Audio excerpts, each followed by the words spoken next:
Bismillahirrahmanirrahim. Assalamualaikum warahmatullahi wabarakatuh.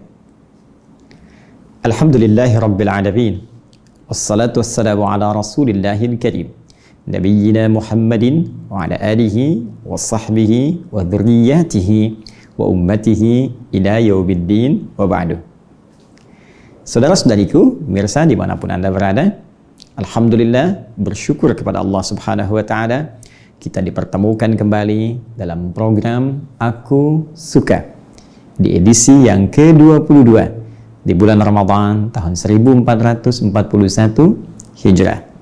Kita awali dengan bermohon kepada Allah subhanahu wa ta'ala, semoga seluruh aktivitas ibadah kita yang telah kita tenun maksimal kita tunaikan dari awal siam Jumat sampai ke hari 22 ini Jumat, diterima oleh Allah subhanahu wa ta'ala dengan penerimaan terbaik insyaallah. Pun demikian, hari ini tanggal 22 Ramadan akan sangat begitu spesial bagi seluruh warga DKI Jakarta, karena saat ini, waktu ini 22 Ramadan bersamaan dengan waktu lahirnya kota Jakarta dalam penanggalan tahun Hijriah, yaitu 22 Ramadan, yang juga bersamaan dengan Masehiynya 22 Juni 1527. Izinkan kami menyampaikan ucapan selamat kepada teman-teman warga daerah khusus Ibu Kota Jakarta di hari ke-22 Ramadan ini. Semoga dengan itu Allah lebih memberikan keberkahan kepada warga Jakarta dan meraih segala hal yang didambakan dengan keadaan yang terbaik insyaallah. Baik pemirsa, dimanapun Anda berada, kita akan coba melanjutkan bahasan kita dengan satu pelengkap dalam kajian i'tikaf, yaitu tema yang tidak kalah penting yang menentukan apakah i'tikaf yang kita tunaikan berhasil atau memang perlu penyempurnaan dengan menunjukkan kepada Allah subhanahu wa ta'ala bahwa apa yang telah tenun lelah di hari-hari sebelumnya, yang telah kita tenun lelah di hari-hari sebelumnya, sampai detik kita i'tikaf, kita buktikan semua itu punya nilai di hadapan Allah subhanahu wa ta'ala. Maka tema kita hari ini, kita akan ambil indikator atau ukuran penerimaan i'tikaf di sisi Allah subhanahu wa ta'ala. Indikator penerimaan i'tikaf. Baik teman-teman, kita fokus sejenak untuk memahami konsep besar dari tema ini. Kita telah uraikan di pertemuan yang lalu bahwa i'tikaf adalah ibadah yang khususnya didesain saat Ramadan untuk mengondisikan diri kita agar bisa fokus, khusyuk, tenang, sekaligus bisa meningkatkan kuantitas dan kualitas ibadah kita dalam mendekat kepada Allah subhanahu wa ta'ala. Karena itulah saat kita berusaha menunaikan i'tikaf, maka agenda inilah yang sesungguhnya ingin coba kita capai, dan karena itulah Al-Quran bahkan memberikan isyarat kita untuk mencari tempat yang memiliki sifat bisa menjadi pusat spiritual, ya, nyaman kita menunaikan ibadah dan punya sifat yang menenangkan supaya aman dan tentram saat kita bertaqarrub kepada Allah subhanahu wa ta'ala. Sifat ini digambarkan oleh Al-Quran dapat terpenuhi dalam satu tempat yang disebut dengan masjid. Ini yang diisyaratkan dalam pertengahan di Quran surah kedua Al-Baqarah, pertengahan ayat 187 itu. Wala tubashiruhunna wa antum aakifuna fil masajid. Dan kemarin saya tegaskan, dalam kondisi yang tidak biasa seperti kondisi pandemi COVID-19 ini yang tengah kita hadapi, wabah corona yang menjadikan sebagian tempat sulit untuk bisa memaksimalkan masjid dalam konteks i'tikaf, maka kaidah berkata ma la yu'khadhu kulluhu la yutraku kulluhu. Sesuatu yang nggak bisa kita ambil semuanya, maka setidaknya jangan tinggalkan keseluruhannya. Esensi i'tikaf, mencari tempat ini supaya mendapatkan poin ini, aura ini. Maka ini yang coba kita bawa dan kita kondisikan di tempat yang berbeda, walaupun dia tidak di masjid, tapi mungkin kita bisa kondisikan dalam satu ruang tertentu di rumah atau tempat kita menetap. Bawa suasana ini, kondisikan dalam satu ruangan khusus, yang di situ kita kondisikan selama 10 hari terakhir Ramadan saja. Tersisa kurang lebih 7-8 malam dari saat ini. Kondisikan, desain itu hanya untuk kepentingan taqarrub saja. Kepentingan kita untuk beribadah kepada Allah saja. Kepentingan melahirkan esensi i'tikaf saja. Bikin tenang, keluarkan hal-hal yang bisa mengganggu proses ibadah kita. Ya, kalau ada majalah keluarkan dulu, isi dengan mushaf-mushaf Al-Quran, isi dengan pelajaran-pelajaran ilmu yang bisa mendekatkan kita dengan Allah Subhanahu wa Ta'ala. Maka esensi itu pun kita bisa dapatkan. Dan penting saya tegaskan bahwa korelasi masjid itu tidak ada kaitan langsung dengan Lailatul Qadar. Ini penting saya tegaskan sekali lagi. Lailatul Qadar, malam Al-Qadar, yang segala kemuliaannya telah tuntas kita uraikan berdasarkan keterangan Al-Quran dan hadis-hadis Nabi SAW, ini hanya bisa diraih teman-teman sekalian melalui perjuangan ibadah yang memaksimalkan malam. Artinya, untuk mendapatkan ini syaratnya sederhana, ibadah. Bangun Anda ibadah di malam ini. Malam-malam yang diisyaratkan oleh Nabi SAW, ya, ada kondisi dan isyarat tertentu yang menunjukkan kemungkinan malam Al-Qadar hadir atau datang di malam-malam itu. Khususnya 10 malam terakhir di bulan Ramadan. Baik, jadi bukan berarti kalau Anda nggak i'tikaf di masjid, Anda akan kehilangan malam Al-Qadar. Tidak. Kalau Anda kerjakan di rumah pun, di ruang yang telah Anda kondisikan, yang penting setiap malamnya Anda bangun, yang penting setiap malamnya Anda investasi waktu, walaupun hanya 15 menit, 30 menit, bangun setengah 3 atau bangun jam 3, ibadah Anda di situ, setiap malam konsisten bangun, maka besar kemungkinan Anda akan dapat meraihnya. Ya, sebaliknya, kalaupun ada suasana tenang, bukan termasuk kawasan pandemi, Anda pergi ke masjid, tapi Anda hanya tidur saja di masjid, malamnya tak bangun, maka besar kemungkinan Anda tidak mendapatkan malam Al-Qadar. Bagi yang sering bertanya, bagaimana Ustadz kalau saya perempuan misalnya dalam kondisi sedang haid? Tidak ada masalah. Haid tidak menghalangi Anda untuk bangun di malam hari. Tapi Anda punya amalan terbatas yang bisa Anda kerjakan dalam kondisi haid. Ya, contoh apa? Anda bisa perbanyak istighfar. Bukankah masih ingat Nabi mengajarkan kalimat kepada Sayyidah Aisyah radhiyallahu taala anha ketika beliau bertanya, "Madza aqulu fiha?" Kalau bertepatan dengan izin Allah dapat malam itu ya Rasulullah, apa yang saya bacakan? Doa apa yang saya baca? Maka Nabi ajarkan, quli, katakan, Allahumma innaka afuwun tuhibbul afwa fa'fu anni. Maka Anda bisa sampaikan zikir ini.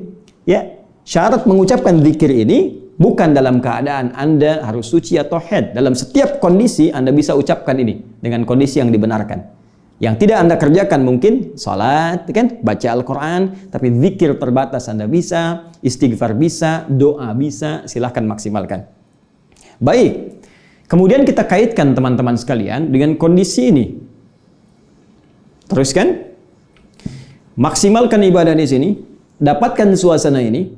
Nah, kalau kita ingin mengukur, setelah saya mencoba memaksimalkan ini, sekarang 22, malam 23, ya, malam 24, malam 25, saya betul fokus ingin ibadah. Pertanyaannya sekarang ada 2-3 bahasan yang kita akan selesaikan. Dan saya harap teman-teman bisa fokus di sini. Karena bahasan penting, kadang-kadang juga godaannya tidak mudah.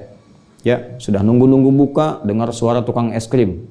Kita mau ngambil, beli es krim dulu. Atau kadang-kadang pengen ngerjain ini, ngerjain itu, sehingga fokus pendengaran kurang maksimal. Sekarang, kita lihat baik-baik. Turunan pertanyaannya adalah 1. Fokus. Kesini kan, persoalan Lailatul Qadar dulu. Apa indikator terkait penerimaan i'tikaf yang juga mendapat isyarat diketahuinya malam Al-Qadar? Apakah ada indikator saat i'tikaf itu? Turunan persoalan pertama.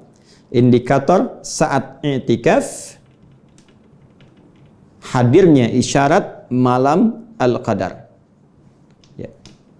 Anda sedang itikaf kan salah satunya berusaha mendapat malam Al-Qadar.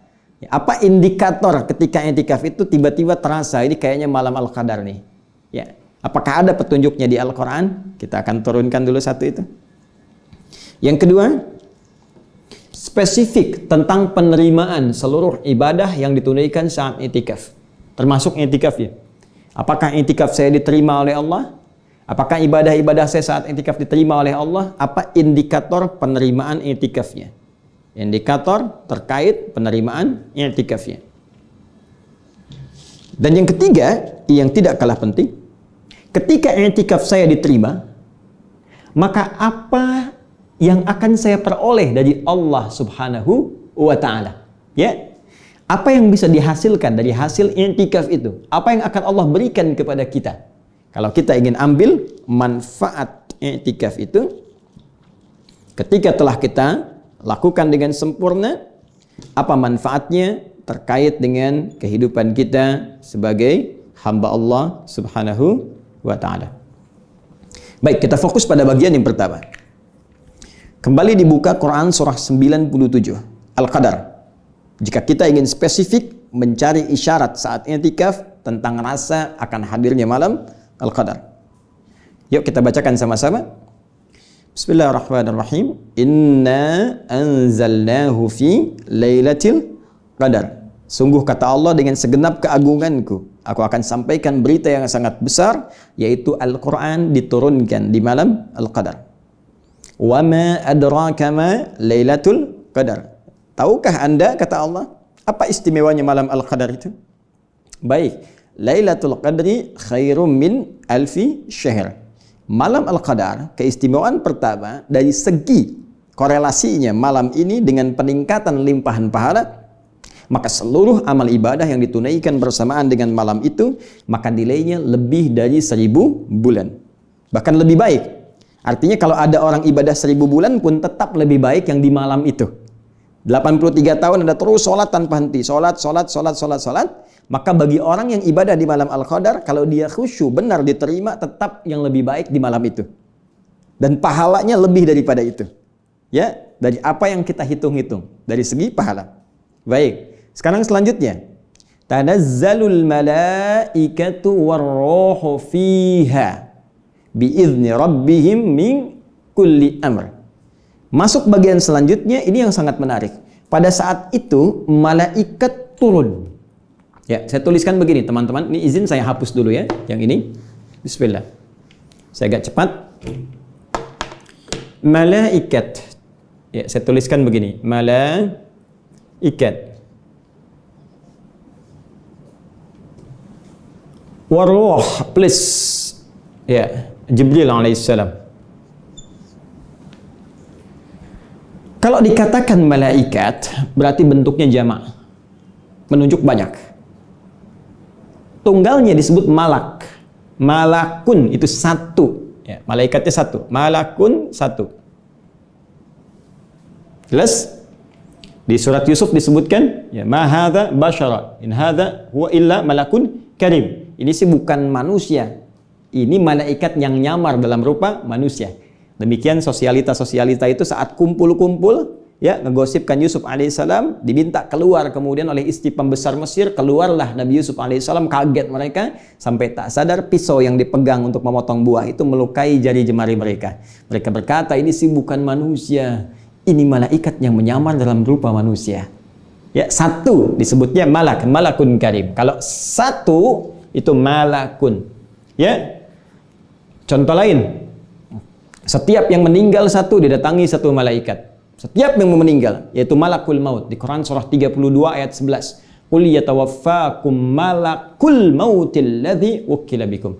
Katakan Muhammad SAW, setiap ada orang wafat, satu malaikat akan diutus untuk bertugas mengambil nyawanya. Tapi kalau bentuknya berubah menjadi begini, malaikah artinya banyak.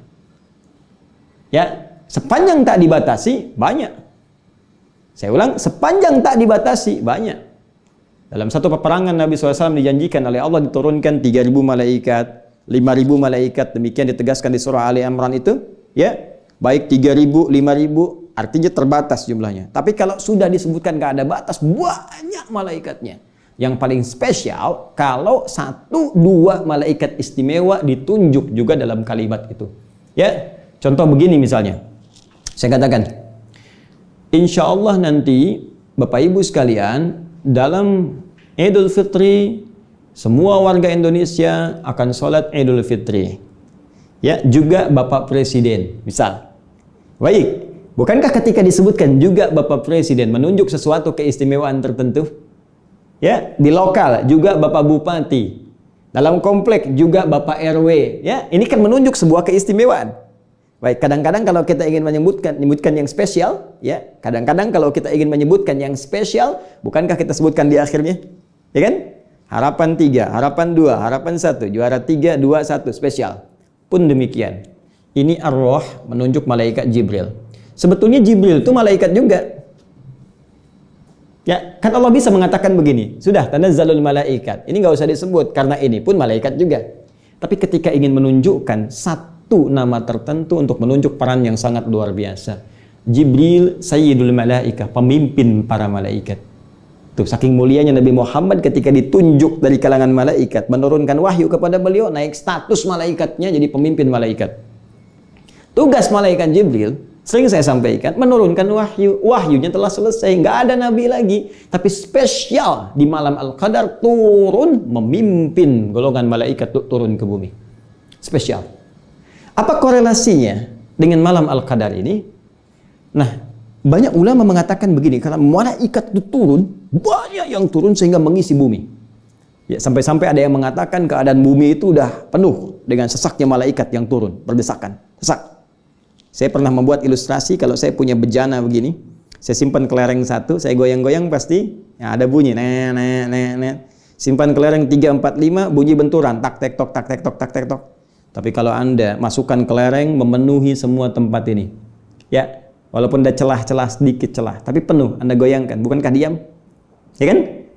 Nah, ini yang paling menarik teman-teman sekalian. Keutamaan malam Al-Qadar bukan sekedar turunnya malaikat min kulli amr. Dari setiap persoalan kita mohon pada Allah, malaikat mengaminkan. Bisa doa diaminkan, bisa istighfar diaminkan supaya diampuni. Tapi juga kata para ulama sebagian berpendapat ini memberi tanda kepada kita bahwa saat malaikat turun, bumi menjadi sesak oleh malaikat, sehingga dengan keadaan yang tertutup itu suasana sekitaran menjadi terasa lebih hening, tenang. Karena tertutup, suara angin kencang tertutup turun malaikat, kan? Berisik-berisik dari alam yang biasa normal tak terdengar. Suasana lebih teduh, lebih tenang. Dengan ketenangan ini, bahkan kata Al-Quran, salam, ada perasaan tentram ke jiwa. Jadi feel-nya beda, agak lain dengan hari-hari biasa. Ini kok malam ini kok kayak tenang banget ya? Ya, Anda keluar jam 2 misalnya kan, terus rasanya beda dengan malam-malam biasa. Hawanya tenang. Ya, terus tumbuh-tumbuhan juga semilirnya itu nggak terlalu kencang, bahkan sebagian pohon-pohon kelihatan kayak tunduk, gitu kan? Ya, ada setiap orang yang kalau dia mampu bangun di setiap malam Ramadan, terutama dia di pertengahan malam jam 2, ya setengah 3, jam 1, itu pasti akan punya rasa yang beda dalam jiwanya. Nah, rasanya kata Al-Quran disebut dengan salam, ada perasaan damai, terus alamnya tenang, tentram, ya, dan itu terbawa sampai besoknya. Matahari terbitnya nggak terlalu terik, terus enak kelihatannya, teduh.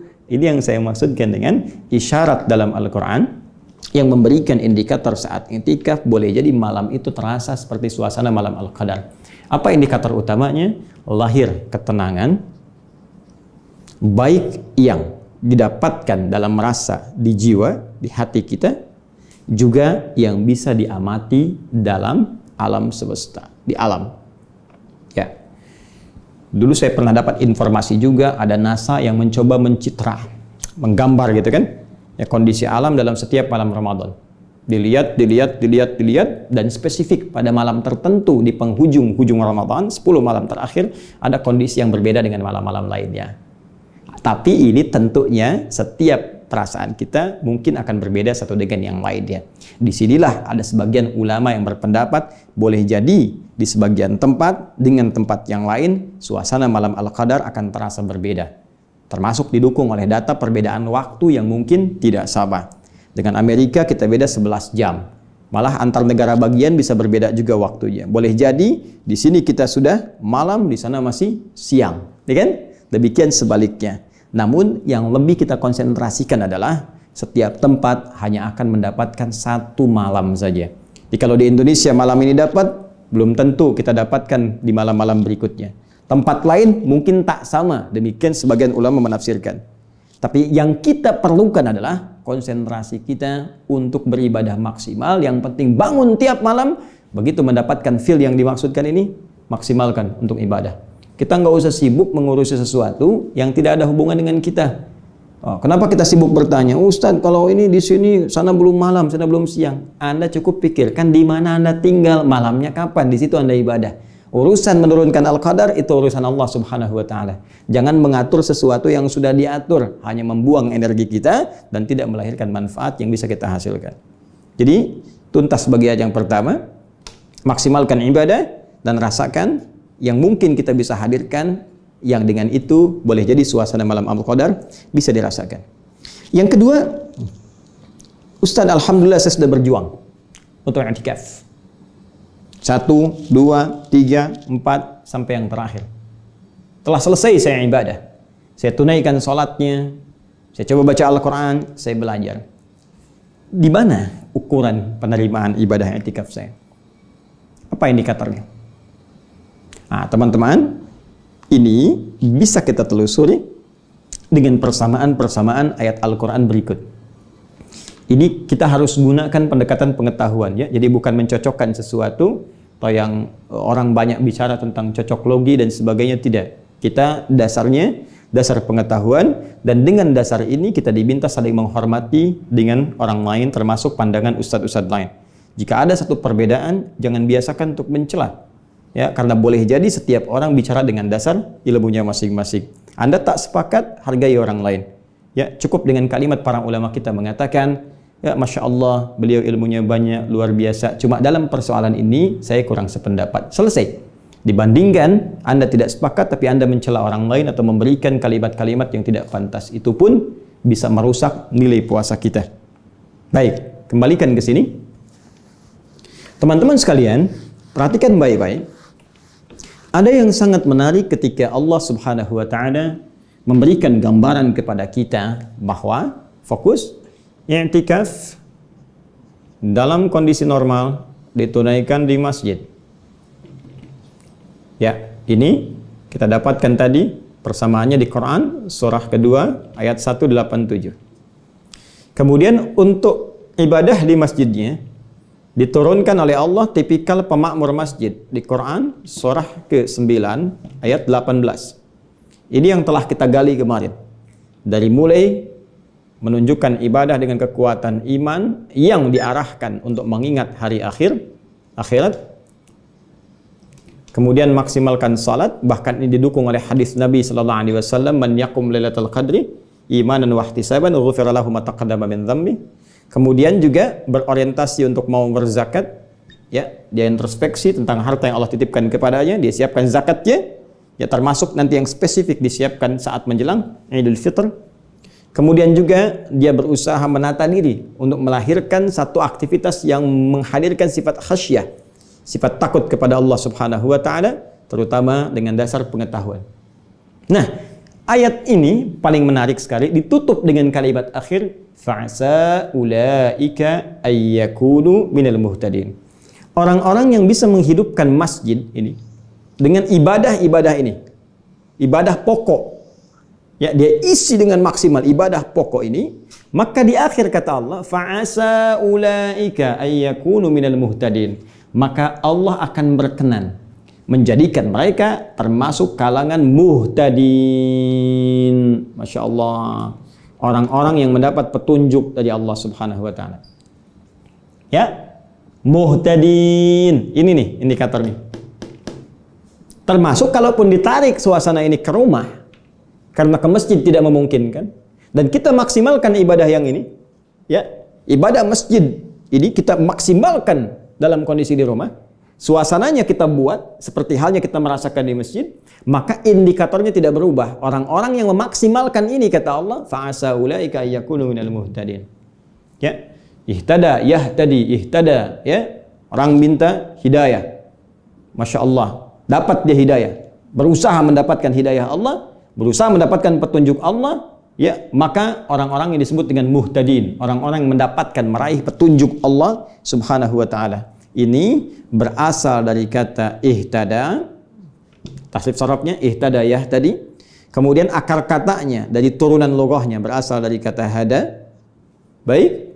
Dari kata hada bentuk petunjuknya disebut dengan hudan dalam Al-Quran. Bisa hidayah, bisa hudan. Telah saya terangkan keseluruhannya. Baik, hudan. Ini sifatnya. Muhtadin orangnya. Kata kerjanya ihtada. Akar kata utamanya hada. Pemberiannya hudan. Jadi kalau kita terjemahkan dengan izin Allah berkenan menjadikan mereka orang-orang yang mendapatkan hudan. Petunjuk Allah Subhanahu wa taala. Jadi, indikator keberhasilan orang yang menunaikan i'tikaf, pasca i'tikaf dia memperoleh hudan dari Allah Subhanahu wa taala. Ya. Saya ulang, indikator keberhasilan. Indikator keberhasilan. Orang yang telah menunaikan i'tikaf, dia menjadi muhtadin, ya, mendapatkan hudan dari Allah Subhanahu wa ta'ala. Zidnahu huda dalam bahasa Al-Quran. Kami tambahkan hudan kepada mereka. Ya, baik. Fokus. Orang yang berhasil i'tikaf, maka dia akan mendapatkan hudan. Pertanyaan selanjutnya, apa ciri-ciri orang yang mendapatkan hudan? Maka diurut dan diterangkan kembali secara spesifik di Quran, surah kedua Al-Baqarah, ayat 2 sampai ayat 5. Ini poinnya. Masih ingat bacaannya? Dzalikal kitabu la raiba fi hudan lil muttaqin. Al-Quran jangan pernah diragukan semua kandungan isinya. Al-Quran akan memberikan hudan, petunjuk, jalan keluar terbaik, solusi, jalan menuju kesuksesan bagi orang takwa. Jadi hudan Allah akan berikan bagi orang takwa. Sekarang, jangan selesai dulu, sebentar. Hudan Allah akan berikan bagi orang takwa. Fokus baik-baik, teman-teman sekalian. Bukankah saat puasa kita mencoba diri untuk menjadi orang takwa? Lihat rumus lagi, Quran surah kedua ayat 183. Dzalikal kitabu la raiba fi hudal lil muttaqin. Itu yang Al-Baqarah ayat ke-2. Sekarang Al-Baqarah 183, baca. Kembali, ya ayyuhalladzina amanu kutiba alaikumus syiyam kama kutiba alal ladzina min qablikum la'allakum tattaqun. Hai orang-orang beriman, diwajibkan atas kalian menunaikan puasa seperti orang dulu pun dikenai kewajiban yang sama untuk puasa. Ya, supaya apa? Supaya menjadi pribadi yang takwa. Ya, kita i'tikaf dalam konteks puasa supaya menjadi orang takwa. Saat jadi orang takwa Allah berikan hudan. Apa ciri orang mendapatkan hudan? Perhatikan baik-baik. Bukankah saat i'tikaf kita mencoba meningkatkan iman? Iman kalau meningkat, naik, maka gambarannya di bahasa Arab menggunakan kata kerja mudhari. Mudhari itu terus bertambah. Ya, sekarang, sedang, nanti, terus. Kalau sekarang punya, telah punya, amana, akan terus meningkat, yu'min. Baik, maka ayat 3-nya, alladzina yu'minuna bil ghaib. Orang yang telah mendapatkan hudan akan mendapatkan dari sisi Allah Subhanahu wa taala tambahan kekuatan iman. Semakin yakin dengan Allah Subhanahu wa taala. Ya. Jadi kalau i'tikaf kita sudah selesai, kita semakin yakin dengan Allah Subhanahu wa taala. Semakin punya satu hubungan yang kuat.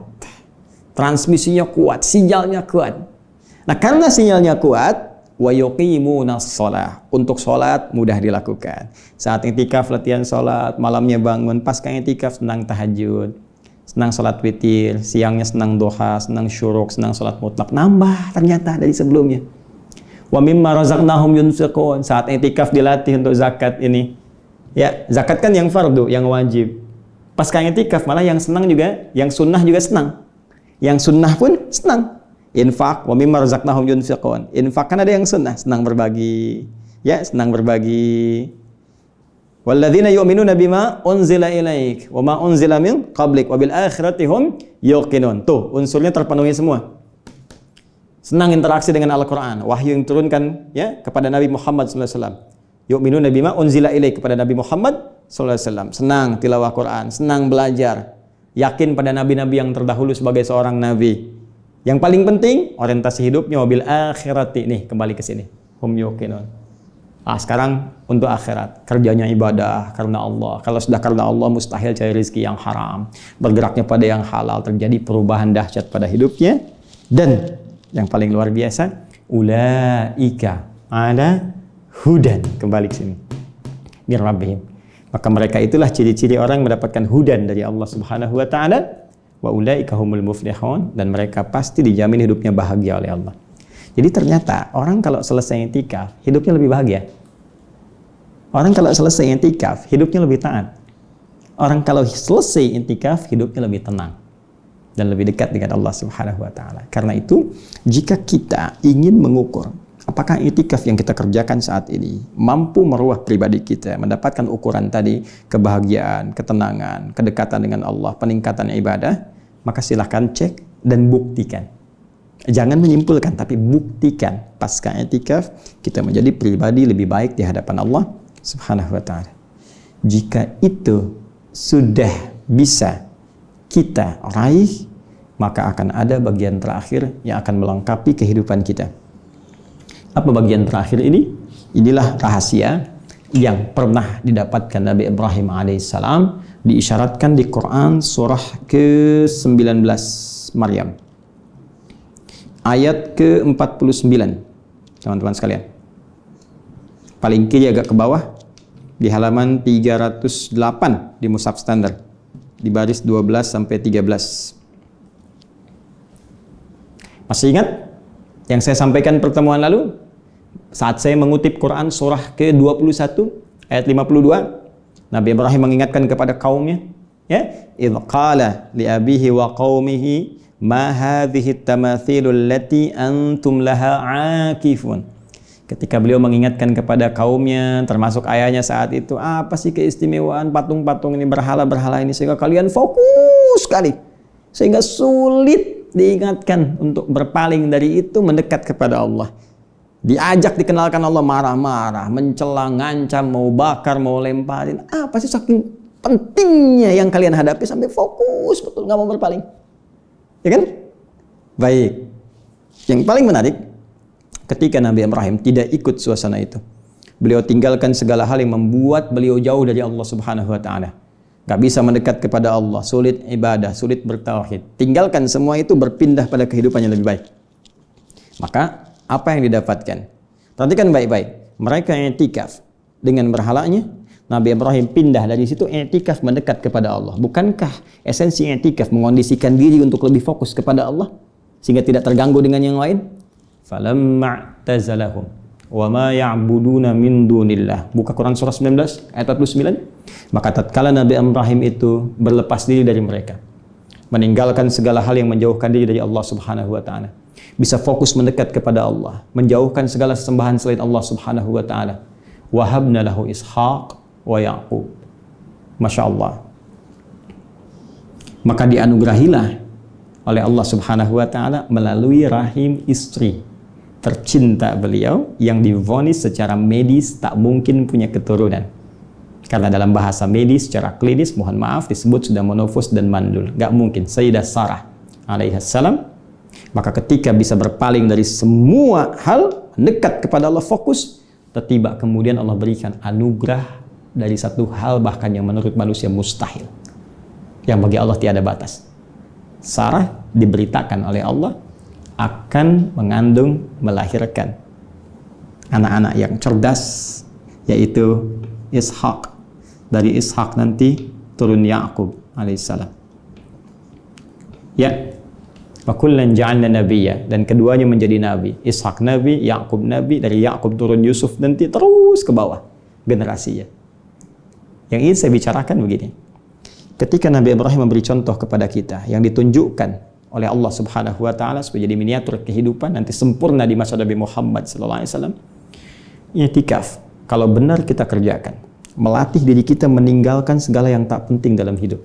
Berhala dulu bentuknya patung, sekarang bisa berubah jadi uang, pekerjaan, ya, TV, media sosial. Betapa banyak orang saat adzan masih fokus asik bikin status. Betapa banyak orang saat panggilan sholat masih sibuk, ya, dengan tontonan. dengan pekerjaan yang sebetulnya bisa ditunda. Nah, orang alumni itikaf, kalau dia benar itikafnya, dia bisa menata waktunya. Waktu sholat, dia sholat. Ketika panggilan adzan, yang lain dia tinggalkan. Kalau Anda sudah bisa begitu, maka bonusnya Allah akan cepat mengabulkan doa kita. Sekalipun yang kita minta akan bagi sebagian orang itu sifatnya mustahil. Kalau memang apa yang kita minta menjadi kebutuhan dalam kehidupan dunia dan kebaikan akhirat kita. Ini rahasia di balik penerimaan ibadah i'tikaf. Karena itu jangan anggap ringan i'tikaf. Sekalipun tak mampu kita ke masjid, maka hadirkan suasananya di rumah. Dekati Allah Subhanahu wa taala di waktu-waktu yang mustajab, dan nanti di akhir silahkan Anda lihat kejadiannya. Bedakan rasanya, rasakan bedanya, dan pasti akan terasa bedanya. Saya kira itu yang bisa kami uraikan dalam kesempatan sesi kali ini. Masih ada hari ke-23 untuk kita membahas sesuatu yang kadang-kadang orang tidak ingat, untuk bisa memaksimalkan potensi ibadah ini, yang ternyata ibadah itu pun hanya ada saat Ramadan dan nilainya besar di sisi Allah Subhanahu wa taala dan punya keistimewaan tersendiri. Apakah ibadah itu? Bagaimana cara mengaturnya? Seperti apa memaksimalkannya? Kita akan simak pada Aku Suka edisi ke-23, masih di channel yang sama, Adi Hidayat Official, dan khusus untuk bulan Ramadan tahun 1441 Hijrah. Selamat berbuka. Semoga Allah menerima siyam kita. Subhanakallahumma wa bihamdika asyhadu an la ilaha illa anta astaghfiruka wa natubu ilaik wa akhiru da'wana alhamdulillahi rabbil alamin. Assalamualaikum warahmatullahi wabarakatuh.